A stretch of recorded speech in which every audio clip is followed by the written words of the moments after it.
Hcv rotational mechanics का numerical 60. A uniform rod of length L lies on a smooth horizontal table. A particle moving on table strikes the rod perpendicularly at an end and stops. Find the distance traveled by center of the rod by the time it turns through a right angle.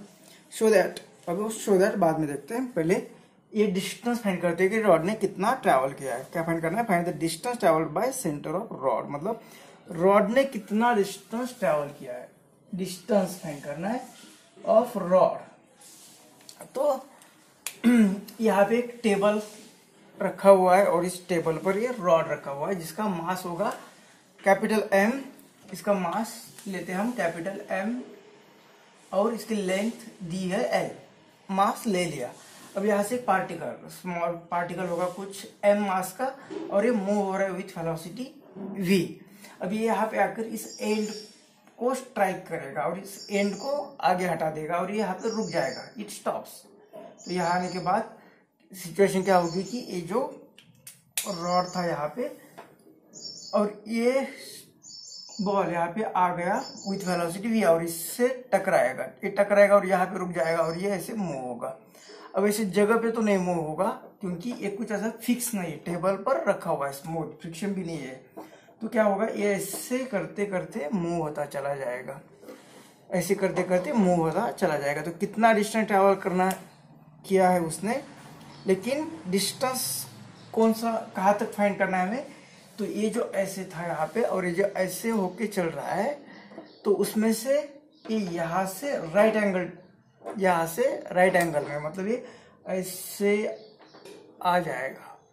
आगे भी हो जाएगा लेकिन हमें उस distance का कुछ लेना देना नहीं. हमें क्या करना है कि यहाँ से जब ये चलना स्टार्ट हुआ तो ये राइट एंगल में पहली जो पोजीशन थी अभी ऐसा आ गया. तो यहाँ तक ये सेंटर, अब इसका सेंटर यहाँ पे होगा. तो ये सेंटर और ये पहला सेंटर, तो ये डिस्टेंस कितना ट्रैवल किया ये फाइंड करना है. तो डिस्टेंस मतलब क्या, वेलोसिटी इनटू टाइम. डिस्टेंस मतलब डिस्टेंस फाइंड करना है. डिस्टेंस मतलब वेलोसिटी, किसकी वेलोसिटी, इस सेंटर ऑफ मास की velocity, velocity of rod. Rod की वेलोसिटी मतलब सेंटर ऑफ मास की velocity, velocity of rod into उसके लिए time.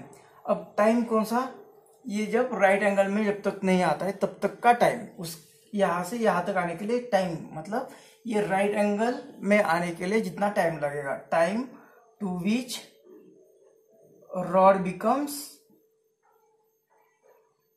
perpendicular to its position, initial position. तो ये फाइंड करना है.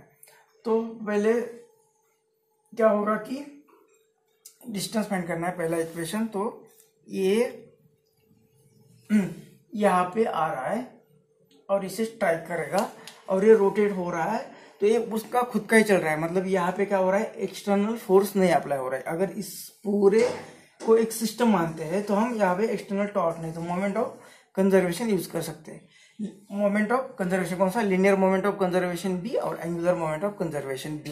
तो लीनियर मोमेंट ऑफ कंजर्वेशन में क्या होगा, यहाँ पे पहला यूज करते हैं linear momentum, conservation of linear momentum, conservation of linear momentum. Linear momentum मतलब है पी, लीनियर मोमेंटम. तो इसमें क्या होता है, मास इनिशियल मोमेंटम मतलब P1 is equal to P2, मतलब इनिशियल मोमेंटम. इस ये तो रेस्ट में, तो इनिशियल मोमेंटम से किसका रहेगा, mass into velocity is equal to, अभी रॉड मूव हो रहा है, रॉड मूव हो रहा है तो रॉड का मास ले लिया m और उसकी वेलोसिटी कुछ चेंज होगी, वो v डैश लेते हैं. तो या ये v1 ये v2 लेते हैं.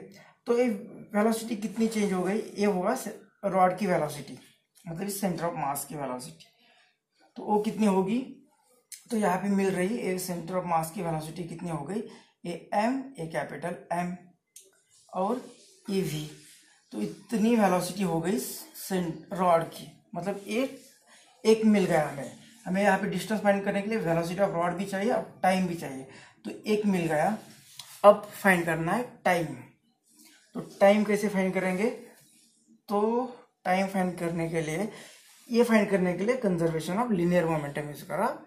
अब मोमेंटम कंजर्वेशन, एंगुलर मोमेंटम करेंगे, कंजर्वेशन ऑफ ये linear momentum of conservation of angular momentum. तो एंगुलर मोमेंटम मतलब यहाँ पे एंगुलर मोमेंटम, ये रॉड, ये सेंटर और ये पार्टिकल यहाँ पे आ रहा है और ये रॉड यहाँ पे जा रहा है, मतलब लीनियर वेलोसिटी में जा रहा है। तो एंगुलर वेलोसिटी कितनी होगी, mrv। mrv मतलब एंगुलर लीनियर एंगुलर मोमेंटम क्या होता है, r बार क्रॉस p बार। तो ये होता है r p sine theta, vector use करने के लिए साइन होता है 90, तो ये, और p होता है mv। तो इतना। अब ये जो लीनियर मोमेंटम यहाँ पे, क्योंकि इस टॉप से यहाँ पे, तो जो वेलोसिटी यहाँ पे दी जाएगी और ये आगे चला जाएगा, लेकिन रोटेट हो रहा है, हमें एंगुलर मोमेंटम लेना है। तो वो कितना होगा, आई ओमेगा, ये होगा आई ओमेगा। और आई कितना होता है, ये एम आर वी। आई कितना होता है, इस रॉड का अबाउट सेंटर रोटेट हो रहा है, तो वो होता है ml² और ये ओमेगा क्या है, ये एंगुलर डिस्प्लेसमेंट है। एंगुलर डिस्प्लेसमेंट और कितना लेना है, उतना ही 90 जब तक नहीं बनता।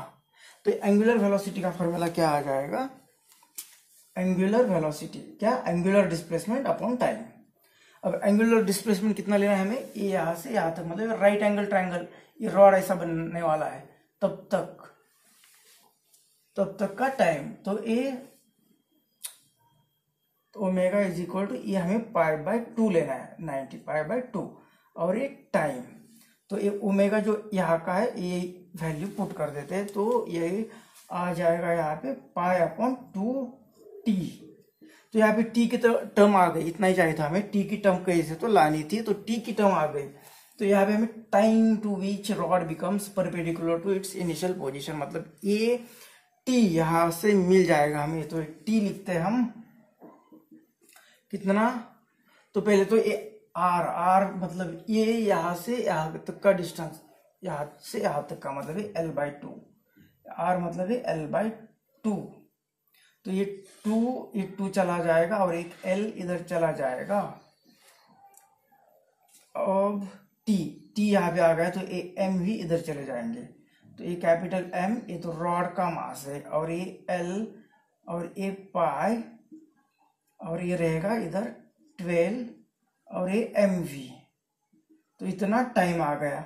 ये एक और 2 यहाँ पे पुट करेंगे, तो ये अब मिल जाएगा हमें distance travelled by rod. Distance travelled by rod कितना, ये वेलोसिटी ऑफ रॉड, ये मिल गई हमें स्मॉल m पार्टिकल का और ये कैपिटल M रॉड का इंटू v, और इंटू टाइम। टाइम कितना मिल गया, एक कैपिटल M, ए l, ए पाई अपॉन 12mv। तो ये m इधर चला जाएगा और ये m इधर चला जाएगा। तो क्या बचा हुआ, यहाँ पे बचा पाई lv अपॉन, और ये v भी गया, मतलब डिस्टेंस कितना आ गया, पाई l/12, पाई l/12। इतना डिस्टेंस ये रॉड ट्रैवल करेगा।